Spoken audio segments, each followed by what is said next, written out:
Another symmetrical object that often comes in handy to be able to draw is a bowl. Bowls start exactly the same way as cylinders, an ellipse, a level line, a plumb line, and then the curves on the sides and the foot are just the same logical steps, just paying attention to the plumb line and making it equal distance on both sides. But I'm going to walk you through it here in just a small sketch. So if we're drawing a bowl or looking at a bowl, I'm going to use this as a reference, but I'm not going to try and draw the exact likeness. We're starting with a level line, just as before, a horizontal line, as level as you can get it, and then a vertical line called a plumb line, a vertical axis. And you want it to be as straight as you can make it, a little bit longer. And depending on your view of the bowl, you're going to draw the opening at the top as wide or as narrow as you see it. If it's close to eye level, you'll just see a little bit. The more it's sitting in front of you, the bigger the elliptical shape on the top. So I'm just going to start with a real basic bowl shape. I'm going to make this one a little thinner. So I'm going to mark it here. I'm going to start over here, and I'm just looking at that distance. I'm going to try and make an equal distance on the opposite side, and then to the bottom, perhaps here. And now I'll just make my elliptical shape. Remember not to make the corners of your elliptical shape pointy.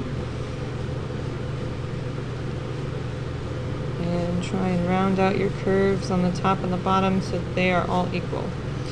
So I'm going to call that good for this quick sketch.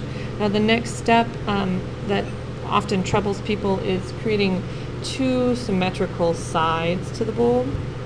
And a simple way to do that is to mark a small dot on your plumb line and then draw from the corner of your ellipse where your ellipse and level meet straight down to that plumb line. So you have the same angle on both sides of your bowl. And your sketching lines sometimes need a little bit of reworking.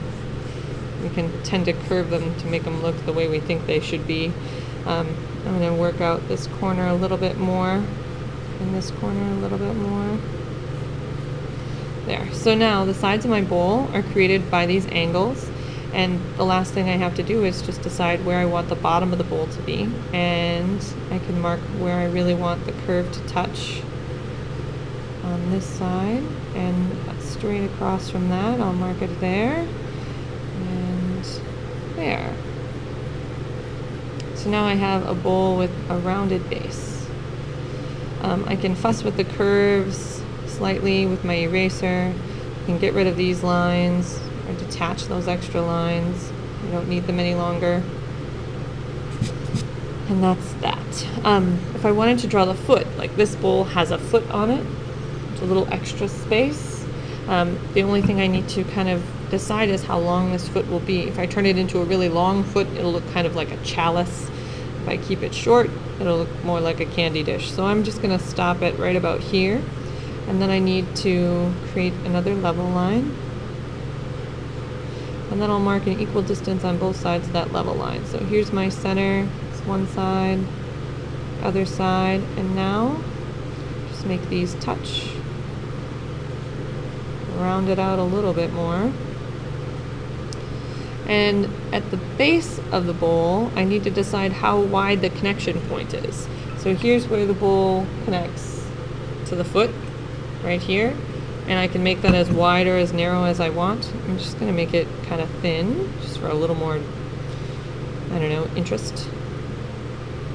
Makes it a little more delicate. So I'm making I'm marking equal distance on either side of the plumb line.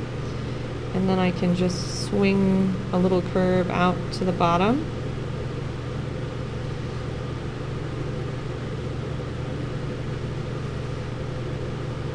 And I can fix this up or touch up that little curve with my eraser. Struggling with this side a bit. Whoop.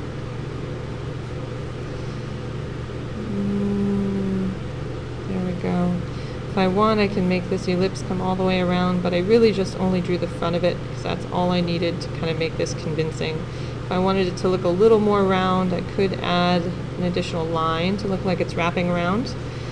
One other little tip for drawing symmetrical objects: anything that's on this rounded surface has to also have a curve, just like the ellipse. So the curve you created for that top ellipse is really important because all the other things on your object follow that or mimic it.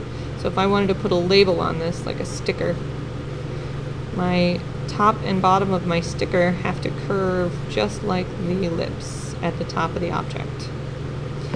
So keep those things in mind as you're drawing symmetrical objects, and just remember to keep paying attention to the distance from your plumb line on either side, and you should be fine.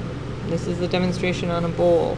You can adjust and touch up all of your pieces and fuss over it more and more as you continue to draw. If you notice this side looks slightly skewed, this would be something I would adjust before I moved on too far. So this is how to draw a bowl.